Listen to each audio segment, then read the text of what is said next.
ચાલો આજે આપણે મહાશિવરાત્રિના ઊંડા રહસ્ય પર એક નજર નાખીએ। જુઓ, આજે 15 ફેબ્રુઆરી 2026 એટલે કે મહાશિવરાત્રિ છે અને આ માત્ર ઉપવાસ કે પૂજાની રાત નથી, ખબર છે? આ તો એક એવી બ્રહ્માંડીય ઘટના છે જ્યારે પ્રકૃતિ પોતે આપણી ચેતનાને એકદમ ઉચ્ચ સ્તરે લઈ જવા માટે મદદ કરે છે। તો પહેલી વાત છે આ રાત્રિ પાછળનું બ્રહ્માંડીય વિજ્ઞાન।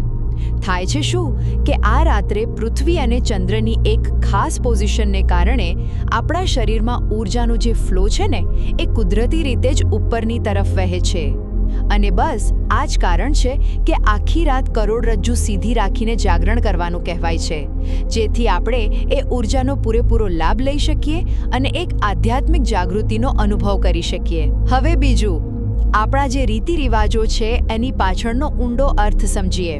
ઉપવાસ એ માત્ર શ્રદ્ધા નથી, પણ એ શરીરને અંદરથી શુદ્ધ એટલે કે ડિટોક્સિફાય કરવાની એક વૈજ્ઞાનિક પ્રક્રિયા છે જે આપણા મનને ધ્યાન માટે તૈયાર કરે છે।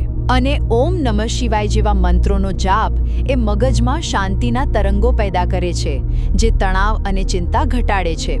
જો આ વાત તમને વેલ્યુએબલ લાગી હોય તો પ્લીઝ સબસ્ક્રાઇબ કરજો અને ફૂલ વિડીયો માટે નીચે આપેલી વિડીયો લિંકને ક્લિક કરો। અને છેલ્લે, શિવના પ્રતીકોનું સાચું રહસ્ય શું છે? જુઓ, આ રાત્રિ શિવનો જન્મદિવસ નથી, કારણ કે શિવ તો અજન્મા અને અનંત છે।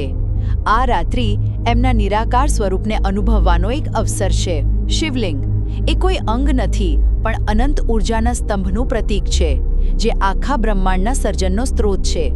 અને નીલકંઠની કથા આપણને શીખવે છે કે જીવનની નકારાત્મકતાને કેવી રીતે પોતાના પર હાવી થયા વગર કંટ્રોલ કરવી। ટૂંકમાં કહીએ તો મહાશિવરાત્રિ એ માત્ર એક ધાર્મિક તહેવાર નથી, પણ એ પોતાની અંદરની શક્તિને જાગૃત કરવા માટેનું એક વૈજ્ઞાનિક અને આધ્યાત્મિક સાધન છે। પ્લીઝ સબસ્ક્રાઇબ કરો અને આ વિડીયોને લાઇક અને શેર કરો।